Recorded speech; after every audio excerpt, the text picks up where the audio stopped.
Je voudrais du soleil vert, des dentelles et des théières,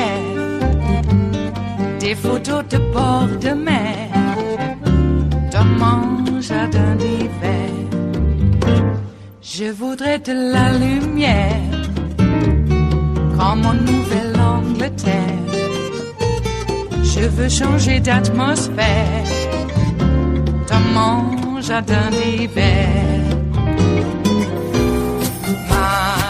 Ma fleur, sous la pluie de novembre, tes mains qui courent, je n'en peux plus de t'attendre. Les années passent, qu'il est loin, là je tombe.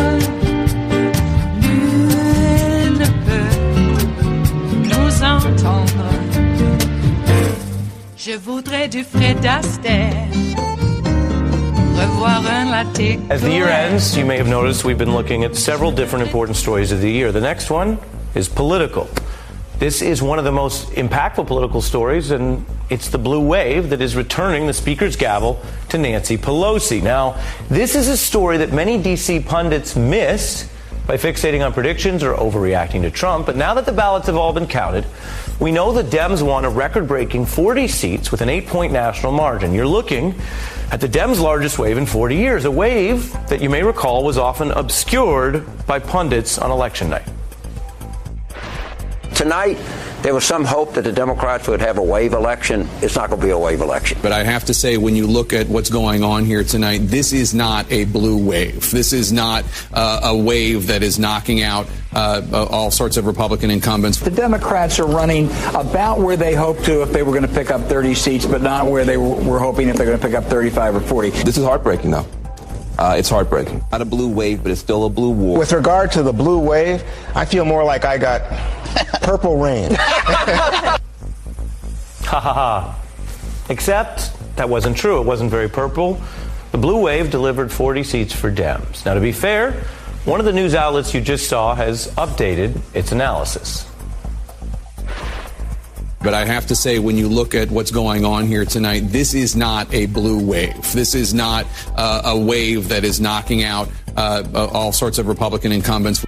But it was a blue wave, and that same outlet later reported it was, quote, a tsunami, noting Democrats crushed Republicans, their margin of 8%, the largest for a minority party heading into an election since 1942.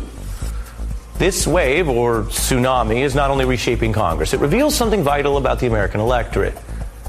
Voters oppose Trump and his party by historic proportions now. What you see is not a correction, it is a record-breaking rebuke of Trumpism, and history shows this popular margin is actually larger than the midterm victories that the D.C. class was quick to celebrate, like Newt Gingrich's 94 wave or the 2010 Tea Party backlash to Obama.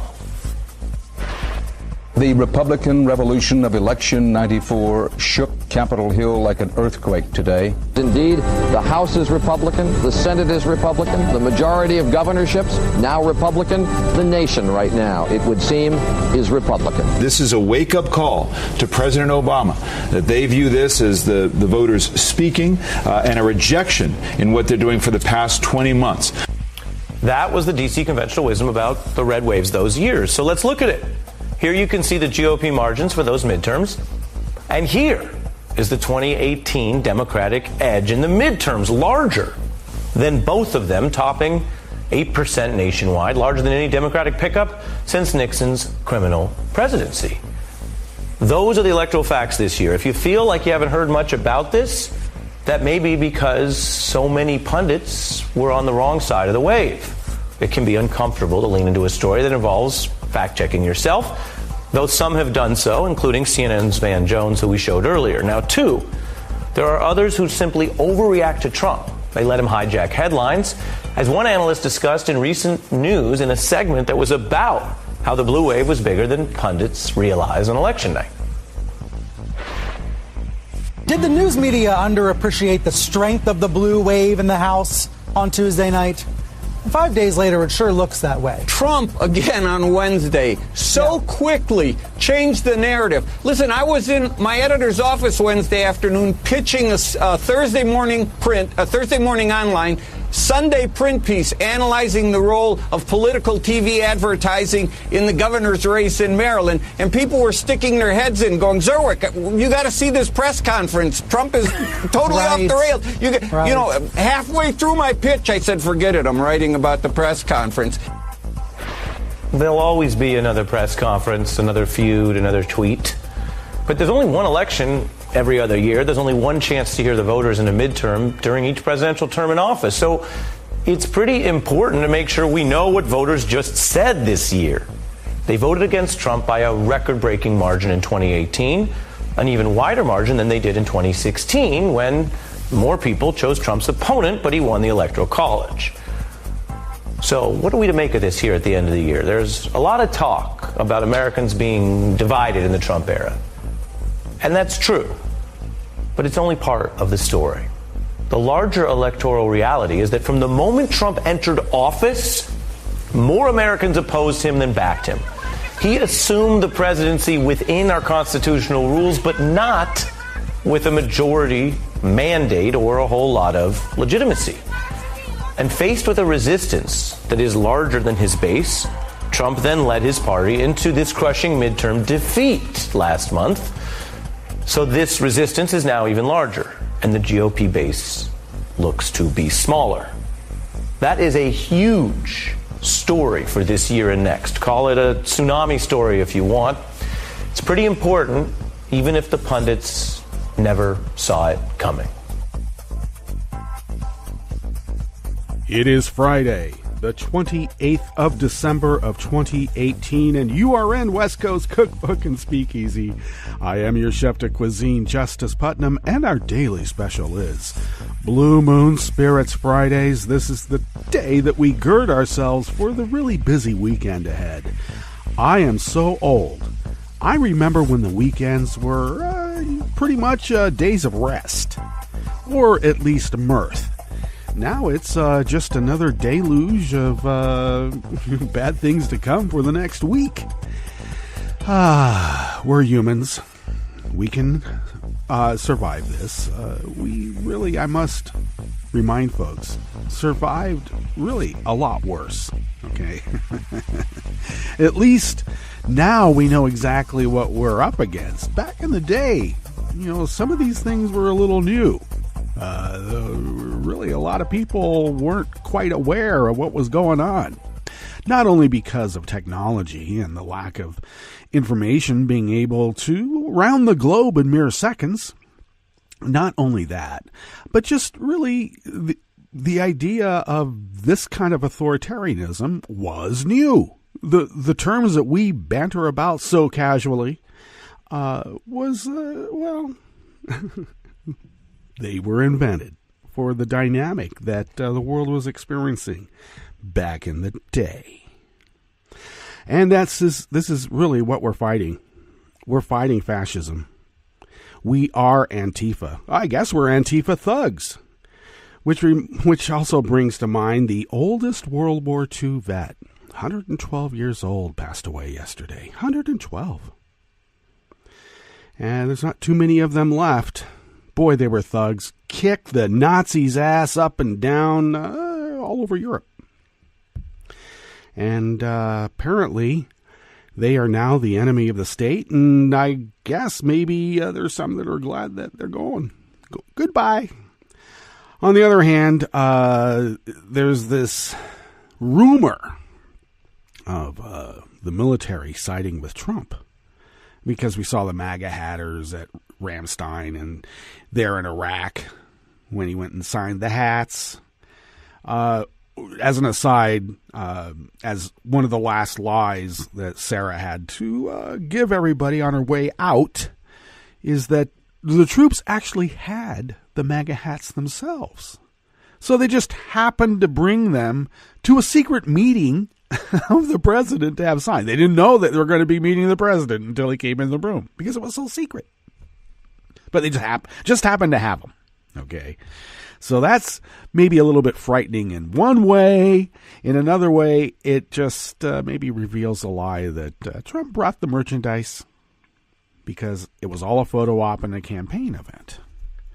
That is how he sees the world.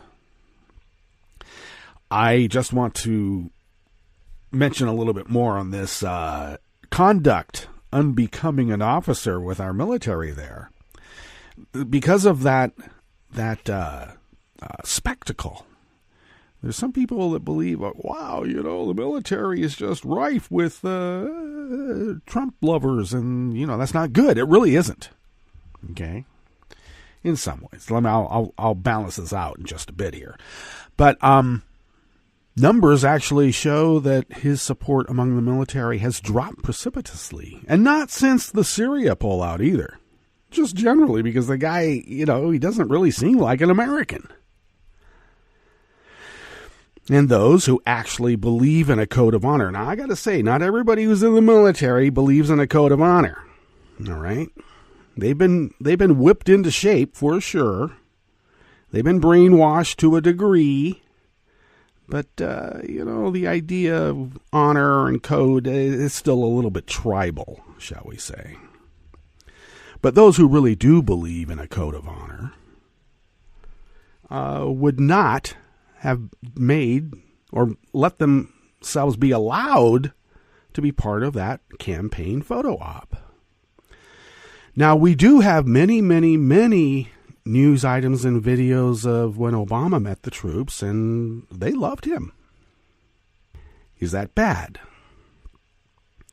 One might argue that the little bit of, shall we say, ass-kissing that some of those military types gave Trump when he was at both those bases might be a bit unseemly. In the greater scheme of things, it wasn't very many of the military, as opposed to, I gotta say, the absolute glee of having the President of the United States, one Barack Obama, come and visit the troops. They were so happy. So is that bad? Well, no, not necessarily, because I got to tell you, Obama never made visiting the troops a campaign event. Many times he never let the news know. They only found out afterwards. Which just shows what a Kenyan Muslim that guy really was. Because a true American is ostentatious, loud, brash, a big liar that advances America's force in the world. I don't know. I cannot wait till all these people are in jail. I'm just going on here. I'm kind of riffing a bit because there's so much news and I had to curate a show. But we're going to find out a little bit more about Cohen's cell phone pinging in Prague. And he keeps saying he wasn't there. And there is some speculation that maybe this is part of the gambit with Mueller to deny in public that he was never there, because the circle is tightening around one Donald J. Trump. We'll see how that comes out, but it's interesting nonetheless. The ping in Prague heard round the world. What's on the rest of the menu here? Of course, that was Ari Melber at the top, reminding us that really the vast majority of the media is now catching up with the news that voters have overwhelmingly opposed Trump since he got elected.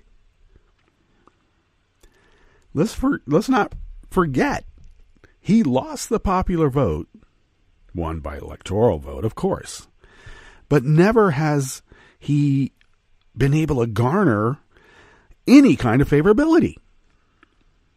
And really the majority of the media is just now catching up. On the rest of the menu in the Bistro Cafe of West Coast Cookbook and Speakeasy Blue Moon Spirits Fridays. Oh, let's not forget, the French 77s are ready early today because we have a new year coming up.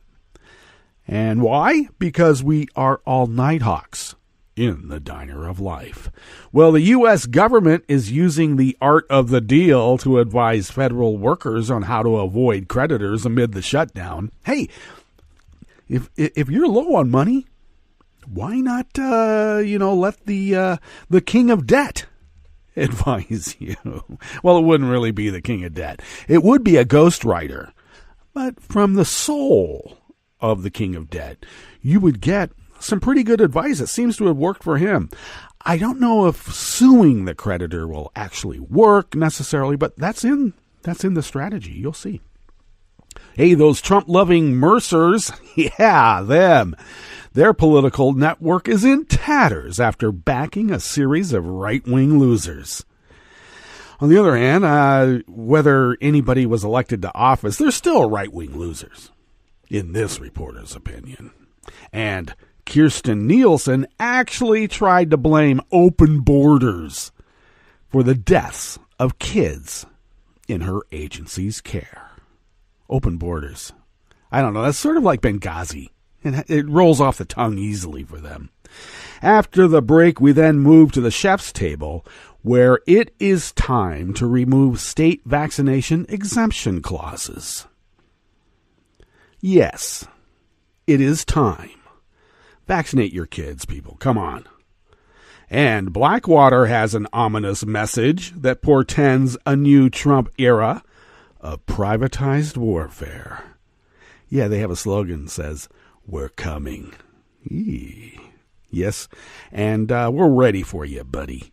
All that and more on West Coast Cookbook and Speakeasy. Bon appetit.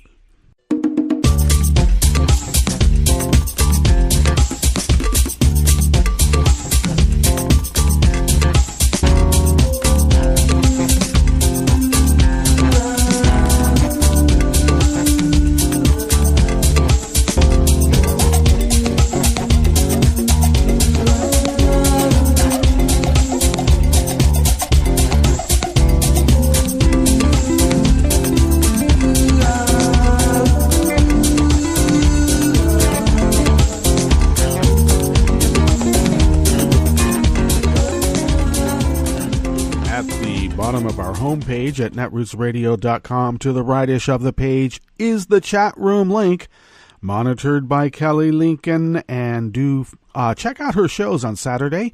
At the Table with Kelly Lincoln begins at 3 p.m. on the West Coast. Of course, that is 6 p.m. on the East Coast.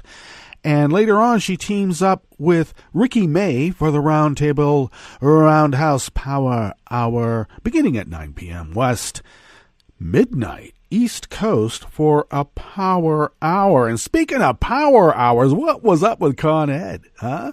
A lot of people think it was an alien something. There was a lot of speculation. And so it was it's known as the Astoria Borealis. Quite lovely. And it couldn't have come at a better time, since also CenturyLink has been out all over the country. All over. You can't even get them on the phone.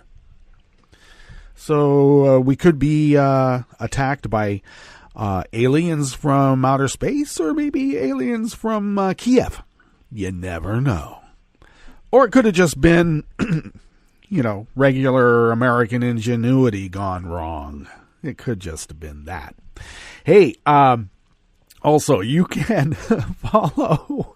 You can follow Netroots Radio. Oh, no, wait a second. I haven't gotten to that part yet. If you now go from the chat room link and look to the leftish of our homepage at netrootsradio.com, you will then notice the contribute button. And if you could become a recurring Patreon of Netroots Radio, it will help us tremendously. There's no joking about this. The ledgers have come in and the bills are going up. So thank you for your generosity in keeping this endeavoring and resisting. As I've mentioned before, the founders originally intended that this resistance take place. And we're trying to do our patriotic duty. And thank you for I guess quartering us. All right. Now you can follow Netroots Radio on Twitter at Netroots Radio. Tom takes care of that. Thank you, Tom. You can follow me on Twitter at Justice Putnam, and I also post the show notes and links diary on Daily Codes, where I can also be found as Justice Putnam. You can follow the show on Twitter at Cookbook West. We're on all sorts of other social media platforms, so check us out there. And pick up podcasts of West Coast Cookbook and Speakeasy by way of Stitcher, Spreaker, TuneIn, iHeart, YouTube, iTunes, and really wherever fine podcasts can be found. All right. This first offering here in the Bistro Cafe of West Coast Cookbook and Speakeasy, Blue Moon Spirits Fridays, because we are all Nighthawks in the Diner of Life, is reporting by McKinney Bryce. And she writes for Reuters, of course. As a partial shutdown of the U.S. government stretched into its sixth day, the agency that oversees the federal workforce offered advice on staving off creditors to the estimated 800,000 employees who are affected by a lapse in pay. The Reuters reporter says could be affected. I think they already are being affected, but sometimes editing has to be on the fly now, doesn't it? The Office of Personal Management, affectionately known as the OPM, suggested furloughed workers could offer partial payments to mortgage lenders and posted on his website form letters they could use. Wow, the Trump organization just had them handy in a desk drawer. In this reporter's opinion, of course. I am a federal employee who has recently been furloughed due to a lack of funding of my agency, said one of 3 templates offered by the agency. Because of this, my income has been severely cut, and I am unable to pay the entire cost of my mortgage, along with my other expenses. Wow, right out of Art of the Deal. In a Twitter post, the OPM said idle workers should contact personal attorneys if they needed advice on dealing with creditors. Yeah, always bring in the lawyers. I have a feeling, though, that those who live paycheck to paycheck, $300 maybe advance, to retain a lawyer, might be a little tough. Just saying. Donald Trump and congressional leaders have reached an apparent stalemate in a fight over government funding with Trump. We never use the P word, like it starts with P and ends with resident. We don't use that here at Networks Radio. We're not allowed. Sometimes I slip up, but I try to catch myself. Well, he's insisting on $5 billion from taxpayers for a wall along the U.S. border with Mexico against stiff resistance from Democrats. Yes, and others as well. They're just afraid to say anything until after January 3rd. Unable to reach a compromise, about a quarter of government agencies shut down at midnight last Friday.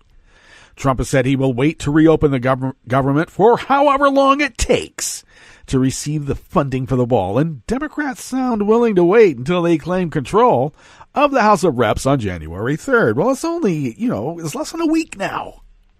Now, of course, the OPM did not respond to a request for comment.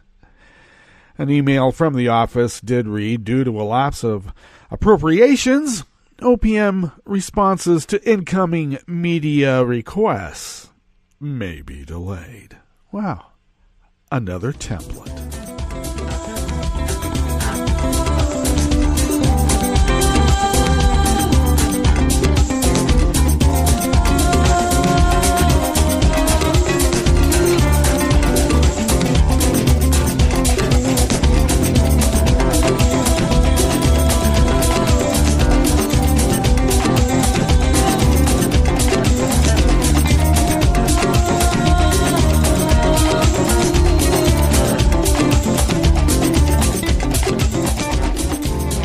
Anna Gavina of Raw Story brings us this next offering here in the Bistro Cafe at West Coast Cookbook and Speakeasy. Robert Mercer and his daughter Rebecca prominent fundraisers for right-wing causes, and Breitbart.com are scaling back their political activities after years of negative press. Mercer and his daughter were likely instrumental in helping Donald Trump get elected, spending millions, only millions, to influence the 2016 election. Yeah, Cambridge Analytica. This year, they scaled back their contributions to $2.9 million. In 2016, they spent 3 times that much, although neither the hedge fund tycoon or his daughter gave comment. People who worked closely with them told Bloomberg that they were bothered by the negative attention they got following Trump's victory. Yeah, they always hate when the lights shine on them. You know, just like cockroaches. They just scurry about. Put them in the dark, and they'll bring in the pestilence, and they always do. Well, among other things, the Mercers have had to deal with protesters showing up to their mansion. Well, just call Blackwater in for some security. They know how to shoot up a town square. In recent years, the Mercers have backed a spate of losing candidates like Kelly Ward, Chris McDaniel, and other controversial figures associated with the Mercers were like Yiannopoulos, who have lost popularity in much of their public platforms amidst controversy. Web traffic for Breitbart.com has seen a precipitous decline from 23 million unique visitors in November of 2016 to 9 million in November of 2018. I think that those numbers could go up as soon as the bots get back into play. You know, the 400-pound ones that are sitting on their sofa in Macedonia. Or I don't know, could it be Gorky Park? Of course, they continue to promote political causes. Rebecca Mercer said in a speech at a charity gala in October, "I will not be silenced." Well, you know what they say. Money doesn't talk. It swears, even when it whispers.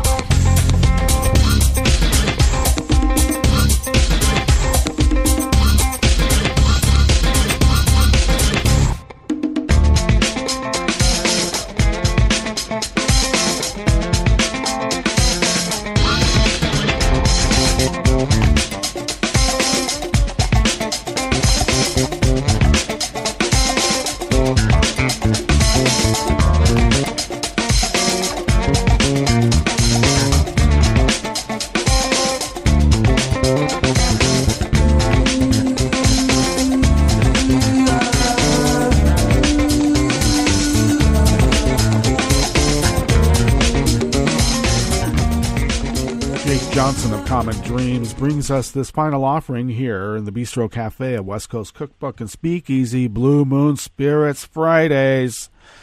As human rights groups, Democratic lawmakers, and the UN demanded an independent probe into the deaths of 2 Guatemalan children in U.S. Border Patrol custody, Donald Trump's Homeland Security Secretary Kirstjen Nielsen sparked outrage on Wednesday by declaring that open border advocates and the kids' own parents, not Trump's inhumane treatment of immigrants, are to blame. Our system has been pushed to the breaking point by those who seek open borders, Nielsen said in a statement just hours after 8-year-old Felipe Alonso Gomez died in U.S. custody on Christmas Day. Smugglers, traffickers, and their own parents put these minors at risk by embarking on the dangerous and arduous journey north. They are refugees. They are asylum seekers, you Nazi Oh, God, she just makes me so angry.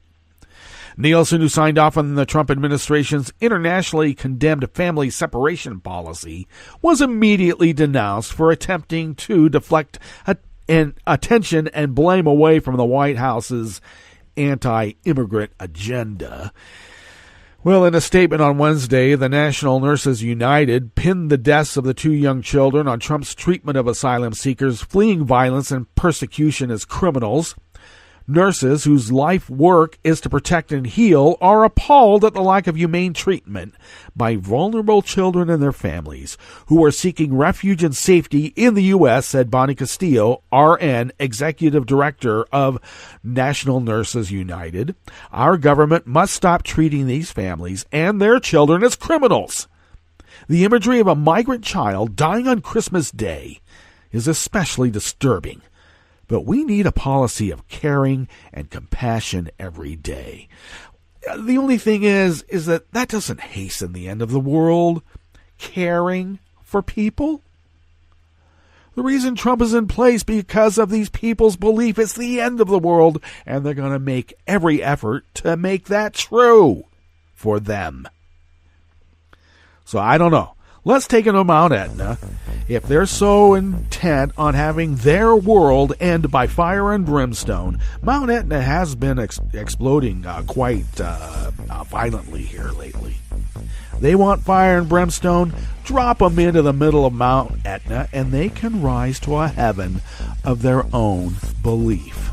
And they'll be happy doing it. Trust me. All right, that brings us to our break.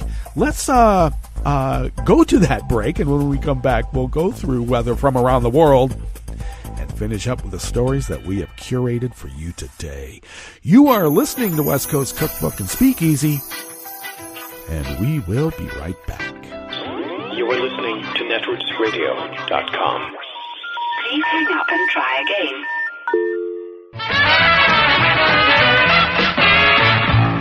From a point at sea to the circles of your mind, a new force is at work for planetary transformation. New radio for a new Earth.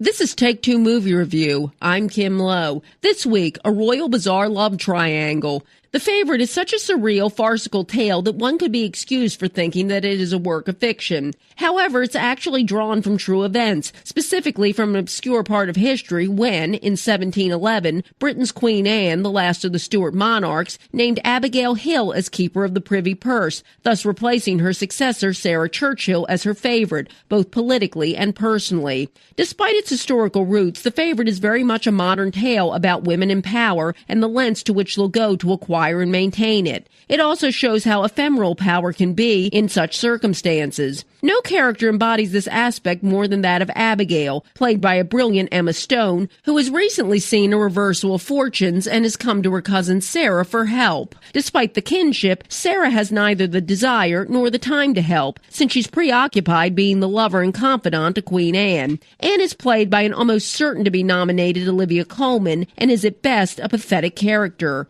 Childless, partly mad, and suffering from a variety of physical afflictions, Anne is at once both repulsive and sympathetic. As someone who has lost over a dozen children through miscarriage, she channels her maternal instincts to a menagerie of pets and lovers of both sexes. Although being the Queen's favorite is desirable, she is the monarch. Being so is never a smooth ride. Rachel Weisz is both funny and clever as Sarah, although Coleman and Stone steal the show. Much like another movie, Highlander, there can only be one favorite, and the action of these two women vying for the position will likely have the favorite audiences switching allegiances until the credits roll. This has been Take Two Movie Review. I'm Kim Lowe. Catch up with us at TakeTwoMovieReview.com and feed us back on our page on YouTube.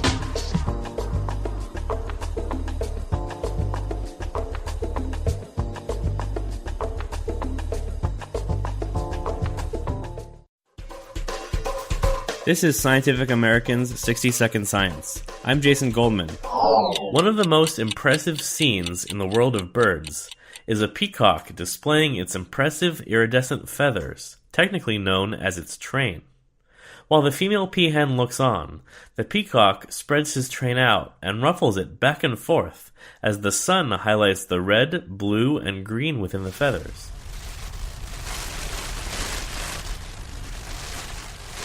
But these iconic trains are only half the story of how the boys impress the ladies.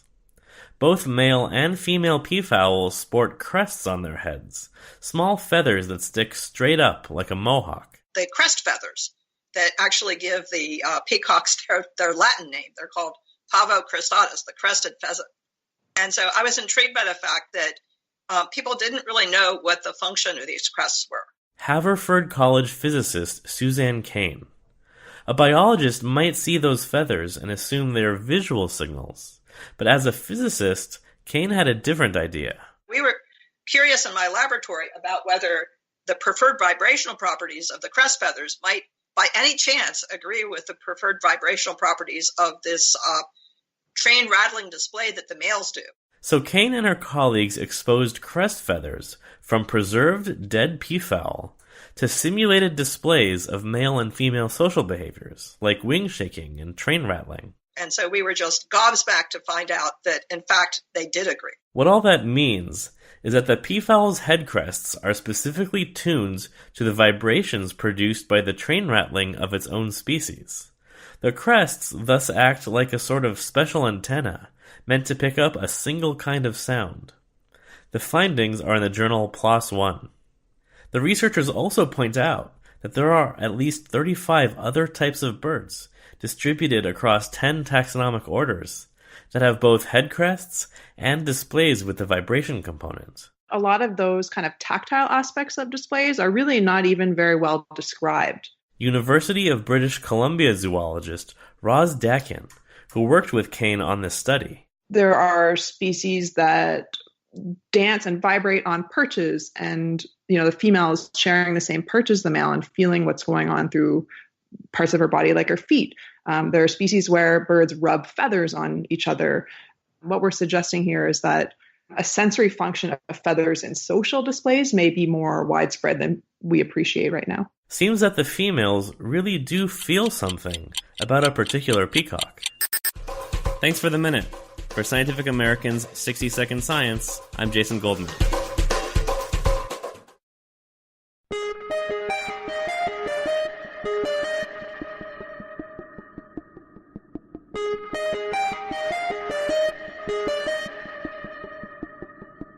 Hi, I'm Tom Hartman, and since you're listening to netrootsradio.com, show your progressive side and go to the donate button on the bottom of the homepage. It's progressives like you who power Netroots Radio and keep the progressive message beaming everywhere 24 hours a day. Just go to our donate button at the bottom of netrootsradio.com. Thank you for keeping progressive radio at full power.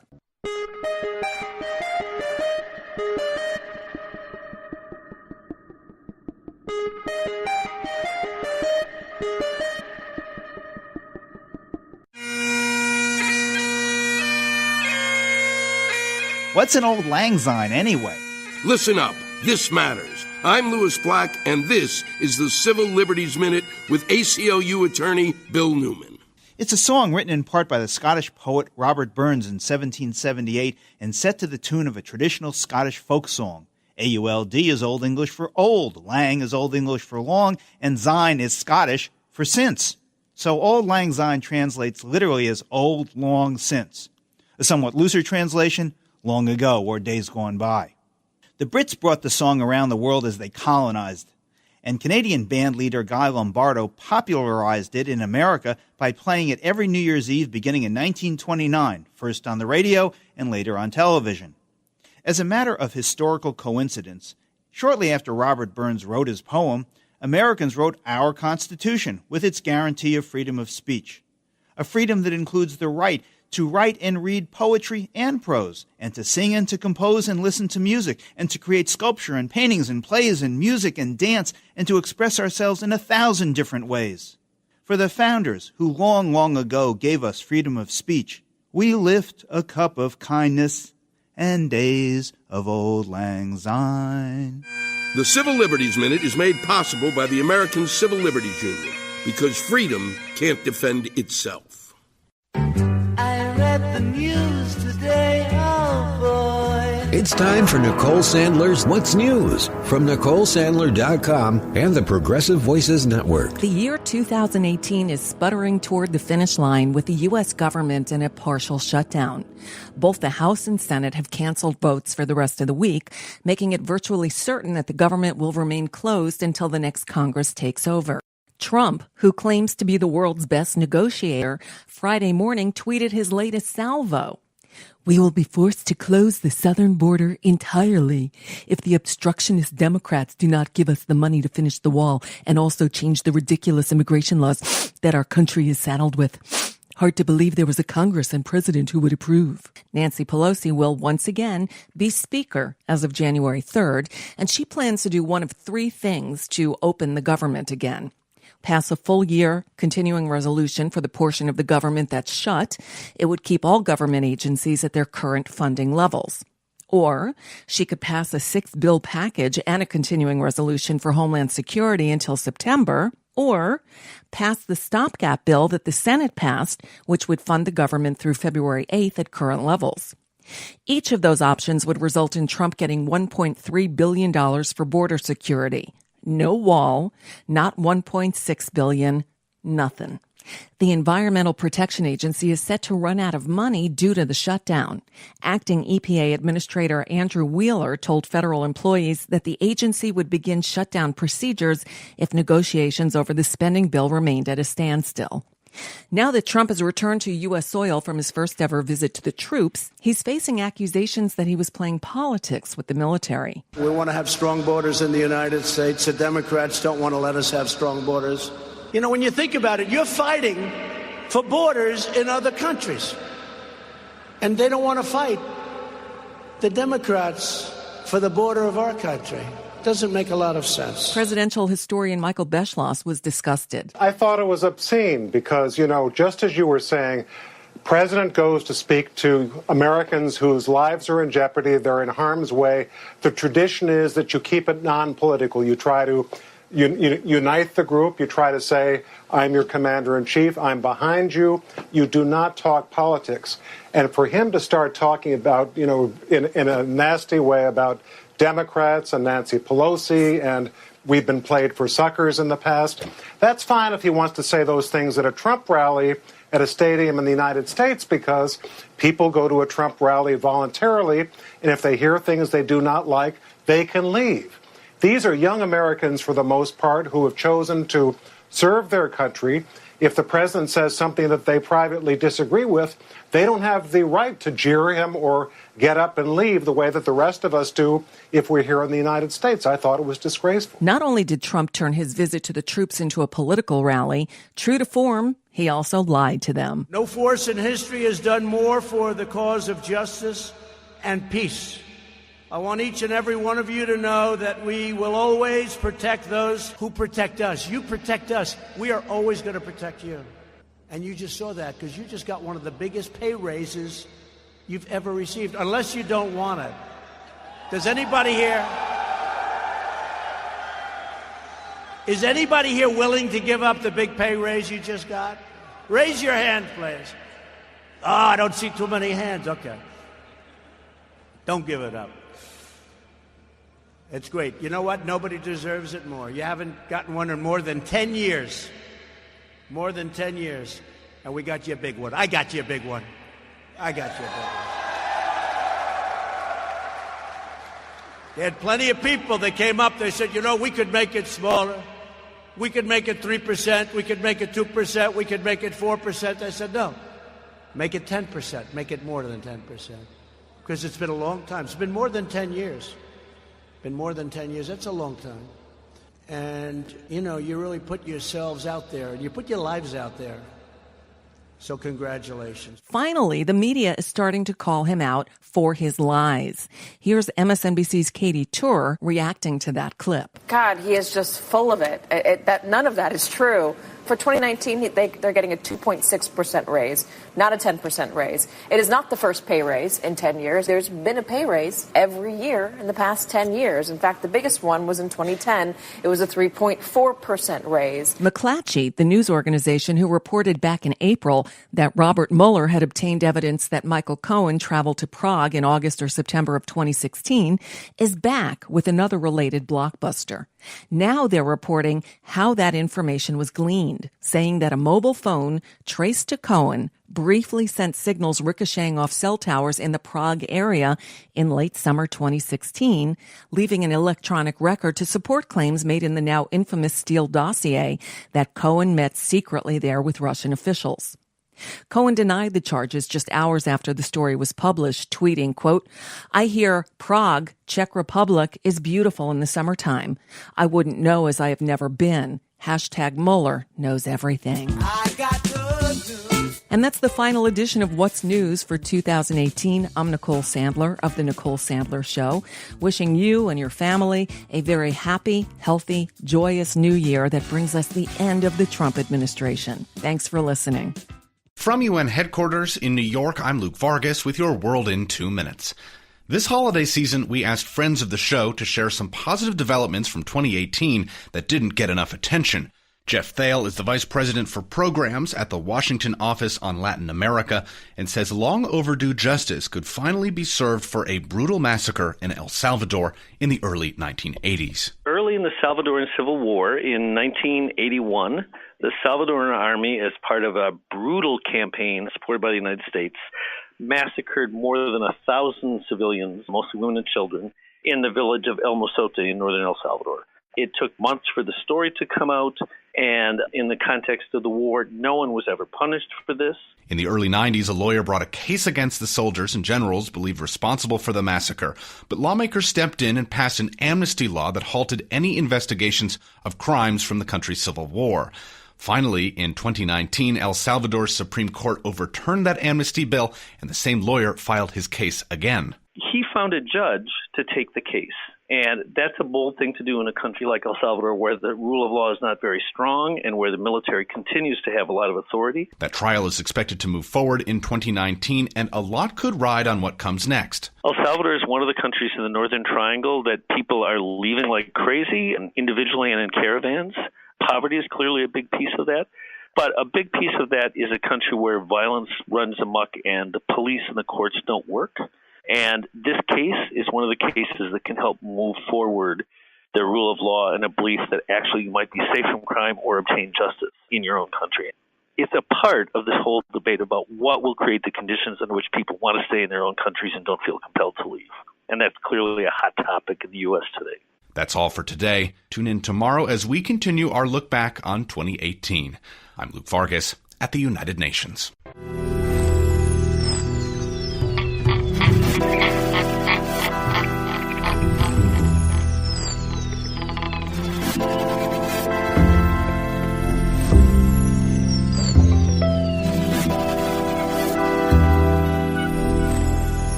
Thank you for accompanying us here to the Chef's Table at West Coast Cookbook and Speakeasy Blue Moon Spirits Fridays. We always begin weather from around the world along the banks of the Rogue River in the Rogue River Valley of Southern Oregon on the west coast of the continental United States of America, where it is currently 33 degrees. We remain under a active freezing fog advisory. And it was lifted, actually, before really even midday yesterday, but was put back in effect right around 5 p.m. It started getting chilly. So it looks like winds are continuing out of the east-northeast, light and variable, so that's around 1 mile per hour. We don't have any possibility of rain today, though it will increase in the next couple of days.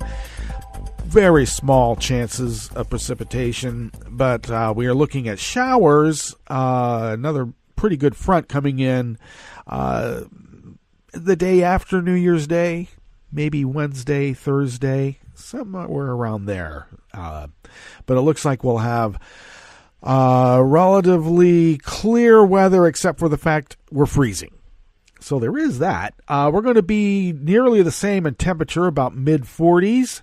And overnight lows in the mid to low 30s, depending on if you're in a protected or unprotected valley. And let's see, pollen is now at none. The air quality index has gone up into moderate at 55 parts per million. People are burning their wood in their wood fireplaces and whatnot to keep warm. And we also have somewhat of an inversion layer holding things down. That daytime UV index is at 1. Barometric pressure is dropping at 30.43 inches. Visibility is down to 4 miles. And relative humidity is at 89%.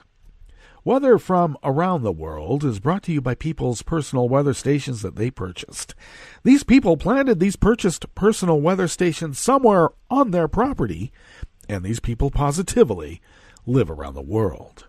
London is 49 and partly cloudy. Paris is 34 and cloudy. Rome is 52 and partly cloudy. Kiev is 37 degrees with fog. Kabul is 36 degrees with smoke. Yow. Hong Kong, 57 degrees and partly cloudy. Tokyo is 38 degrees and clear with a wind advisory. Sydney, Australia is 71 degrees and clear. San Francisco, California is 49 degrees and clear with a small craft advisory, so take care. Winds will be approaching 50 miles per hour in sustained gusts, if you know what that means.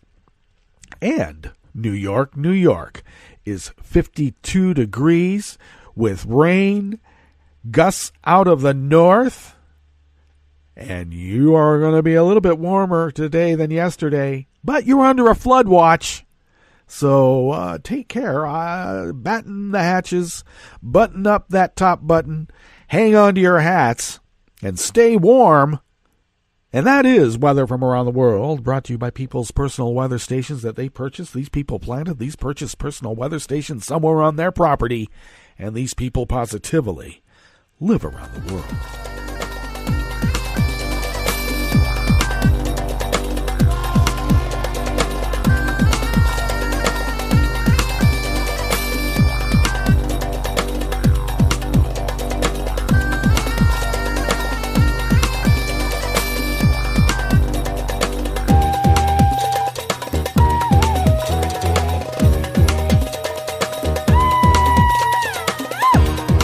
First amuse-bouche here at the Chef's Table at West Coast Cookbook and Speakeasy. Blue Moon Spirits Fridays is an opinion piece out of Trib Talk.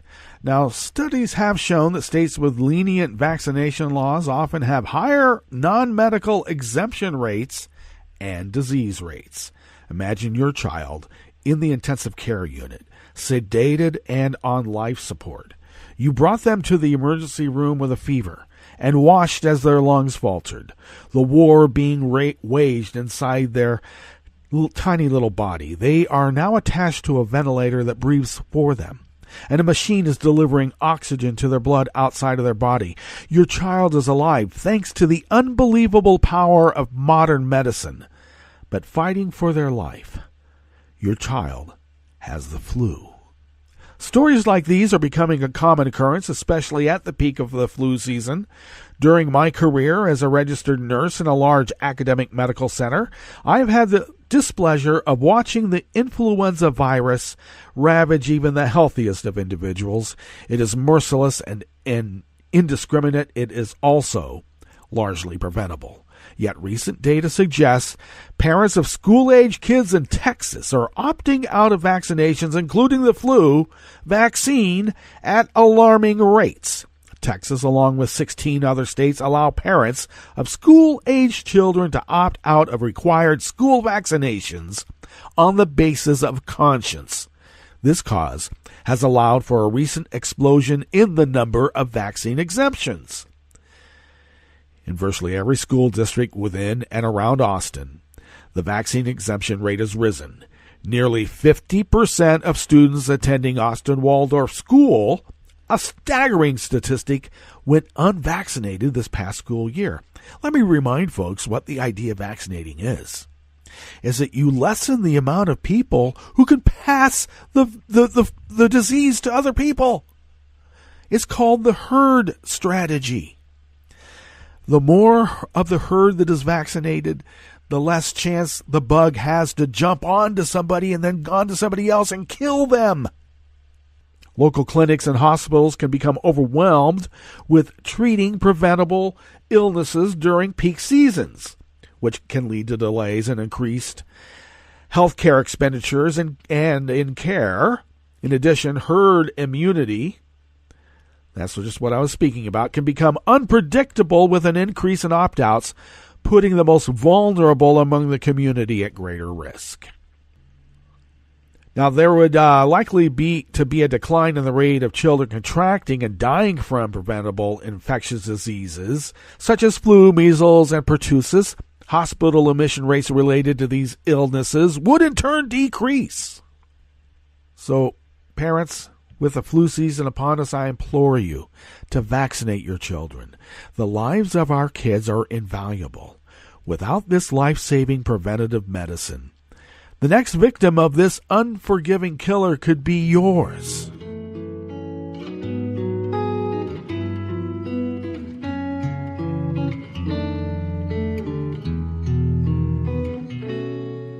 Je te donne ce mon amour pour la vie entière. La promesse de me trouver à tes genoux. Aussitôt que tu m'appelles, rester toujours fidèle. C'est tout, c'est tout. Je te donne tous mes printemps, mes étés de mer. Mes automnes, quand les feuilles tombent partout. Si ce n'est pas une bonne affaire, je te donne tous mes hivers, c'est tout. Our final amuse-bouche here at the Chef's Table at West Coast Cookbook and Speakeasy is brought to us by Alex Henderson of Alternet. Last week, Trump sent shockwaves through the U.S. military with the announcement that he would be withdrawing all U.S. troops from war-torn Syria, and on top of that, Trump is planning a substantial reduction of U.S. forces in Afghanistan. The decision to pull out of Syria did not sit well with Defense Secretary Mattis, who announced his resignation, and Trump's announcements on Syria and Afghanistan have been followed by an ominous new ad from the former Blackwater, the militarized security company responsible for the Nisour Square massacre of 2007. The former Blackwater, which now goes by Academy, took out a full-page ad in the January-February 2019 issue of Recoil magazine. The ad doesn't say much, only the words, "We are coming," in all capital letters, with the militarized security company's familiar bear paw logo at the bottom of the page. And one cannot help but wonder if the "We are coming" message is meant for Syria and or Afghanistan. I might add, they might even be coming for any state in the United States that voted against Trump, because mercenaries go where they're paid. In August, Eric Prince suggested to Trump to remove all U.S. troops from Afghanistan and replace them with privatized military contractors. A spokesperson for the National Security Council, interviewed anonymously, told NBC News no such proposal from Eric Prince is under consideration. But 4 months later, with Mattis' resignation and Trump's recent announcements of the U.S. withdrawal from Syria and a major reduction of U.S. forces in Afghanistan, one cannot help but wonder what the former Blackwater has in mind for the Middle East. Are they hoping to privatize the U.S. military operations in that part of the world? In 2009, Blackwater changed its name to G before changing it to Academy in 2011, but the notorious bear paw logo remains, and in light of the company's infamous history and recent developments with Syria and Afghanistan, the "We Are Coming" ad should not be taken lightly. Indeed. Now we come to the end of our broadcast period for the week, and we'll be back on Monday because that's New Year's Eve. It's still a work day. Of course it is. But do stay tuned for all that breaking news on Netroots Radio. We will be broadcasting throughout the weekend. We never stop. We really try not to. So do stay tuned to Netroots Radio 24/7, 365 for all the breaking news as it breaks, and we'll meet up on Monday. Right here in West Coast Cookbook and Speakeasy. Bon appetit.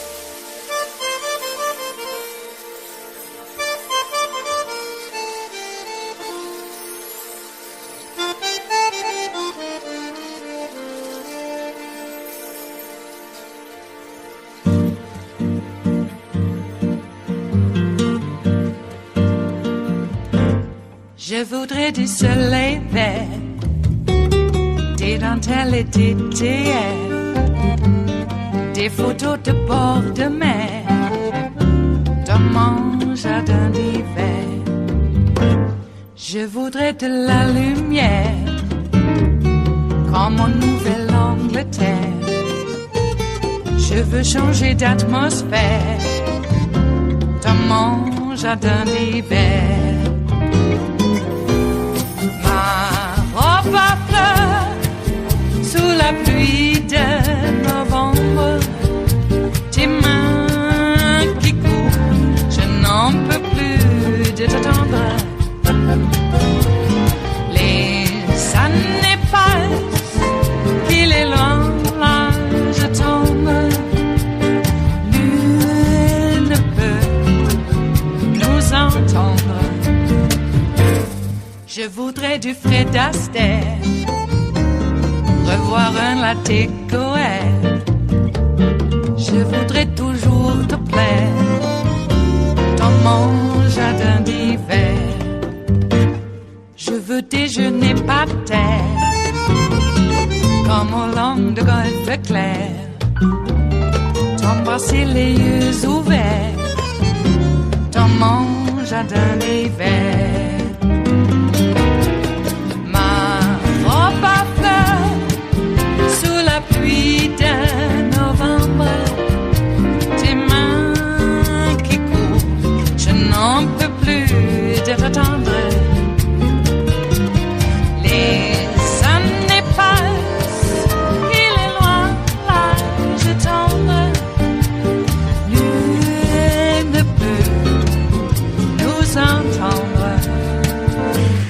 Ba-da-da-dum-di-da-dum, ba-da-da-dum-di-da-dum, ba-da-da-dum-di-da-dum, dans mon jardin d'hiver. Ba-da-da-dum-di-da-dum, ba-da-da-dum-di-da-dum, ba-da-da-dum-di-da-dum, dans mon jardin d'hiver. Dans mon jardin d'hiver, dans mon jardin d'hiver.